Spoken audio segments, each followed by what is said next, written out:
자, 재외동포청은 이거 하나 물어볼게요. 이 경계가 좀 불분명해서 그런데 재외국민하고 재외동포는 형식적으로는 구분이 돼요, 그러죠?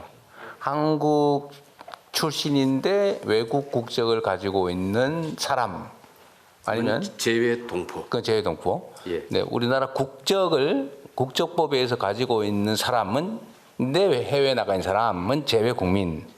재외동포에 포함되는데 재외국민으로 국적을 가지고 있기 때문에 별도로 거기에서 구분을 하고 있는 겁니다. 재외국민. 일시적으로 해외에 나가서 뭐 몇 달 몇 년인 사람은 재외국민 아니에요? 대체로 90일 이상 체류했을 때 90일 이상을 기준으로 합니까? 예. 네, 그렇게 기준이 있다고 치고요. 자, 전에 국무회의에서도 얘기를 한번 했는데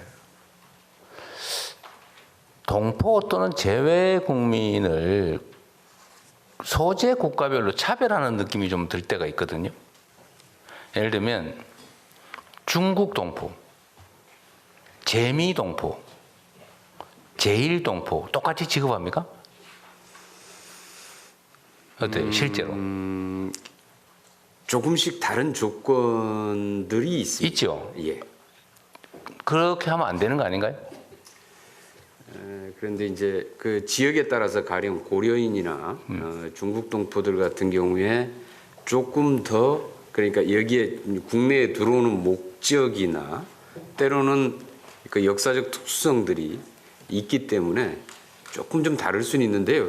일반적으로 좀 여기에서 이제 가지고 있는 느낌이 차별을 하는 그러니까 느낌만이 아니고 느낌이 거기에 더 불리하게 하는 차별이라기보다는 좀 더 어려운 동포들에 대한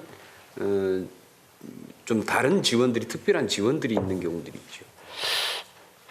예를 들면 국적을 회복하거나 예. 아니면 국내 취업을 하거나 비자를 받거나 뭐 할 때 진짜 동등하게 취급해요.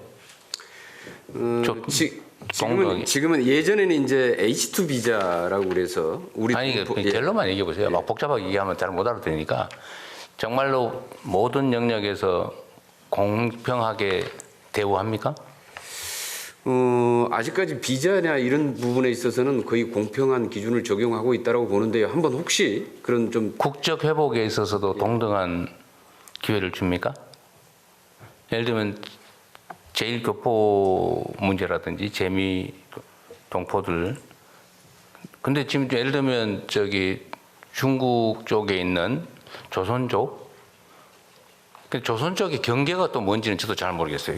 대체 이게 언제 간 사람은 조선족이고 언제 간 사람은 중국 동포예요? 그 경계는 뭡니까? 일단 그 조선 그게 그 언제 갔느냐의 시기에 따라서 다른 거예요. 그러니까 그 시기가 뭐니? 그 경계도 불분명하더라고요. 대체로 이제 뭐 제중동포 또는 조선족을 같은 뜻으로 사용을 하기도 하는데요. 근데 예를 들면 일제 시대 때 간 사람이 많잖아요. 물론 일제 시대 이전에 간 사람도 많죠. 예. 일제 시대 때 간 사람.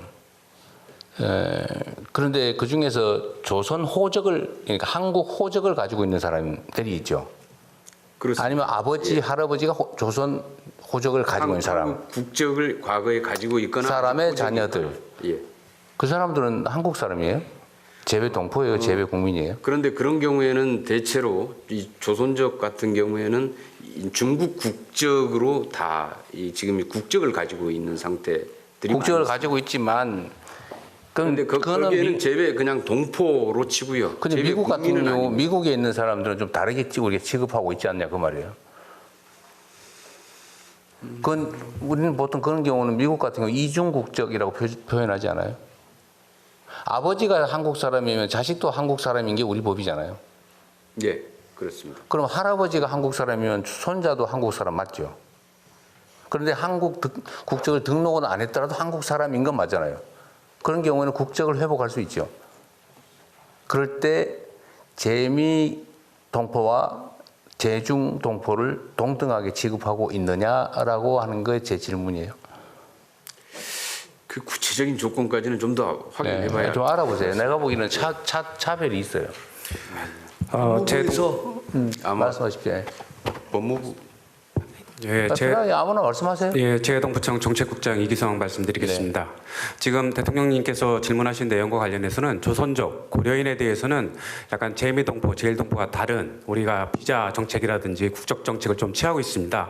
H2 비자라는 별도의 비자 제도는 고려인, 조선족에만 해당되는 비자입니다. 그렇지만 재미동포라든지 제일동포가 우리 비자, 체류 자격을 얻을 때는 F4 비자, 훨씬 더 영주하는데, 체류하는데 편리한 제도를 운영하고 있는데 대통령님이 지침을 주셔서 내년도 상반기 중에 1월 중에 아마 두 비자 제도는 통합이 돼서 체류 자격에 있어서의 차별 문제는 해소될 것으로 보입니다. 근데 국격 회복 절차도 약간 차등이 있긴 한데 그 말씀 주셨던 복수국적 재미동포들 65세 이상 대부분의 대외 동포들은 복수국적 제도가 인정되는 국가이기 때문에 우리 국적을 65세 이상이 되면 회복할 수 있습니다. 우리 국적을. 그렇지만 조선족, 그러니까 중국 동포죠. 중국 국적인데 중국은 우리와 같이 단일 국적주의이기 때문에 국적을 우리 회복하지는 않습니다. 그러니까 중국 국적을 포기해야만 우리 국적을 얻는 제도로 되어 있습니다. 예, 이상입니다. 그건 이제 중국의 법제 때문에 그렇다는 거고, 근데 문제는 이제 우리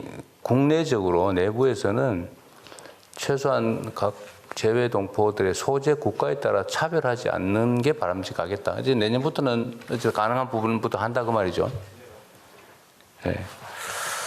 그럼 뭐 됐고요. 네, 혹시라도 이렇게 비자뿐만이 아니고 체류 자격이나 국적 회복이나 뿐만이 아니라 다른 영역에서도 혹시 차별이 있지 않나 잘 챙겨봐 주시면 좋겠어요. 네, 차별 없는 포용적 동포 정책으로. 네. 말씀은 잘하시는데. 실제로도 그렇게 가도록 노력하겠습니다. 그러세요. 예. 좀 적극적으로 좀 찾아보세요. 억울하지 않게. 얼마나 서럽겠어요. 그죠? 내가 가난한 나라, 힘없는 나라에서 하니까 나까지 무시당한다. 그런 생각이 들 수도 있잖아요.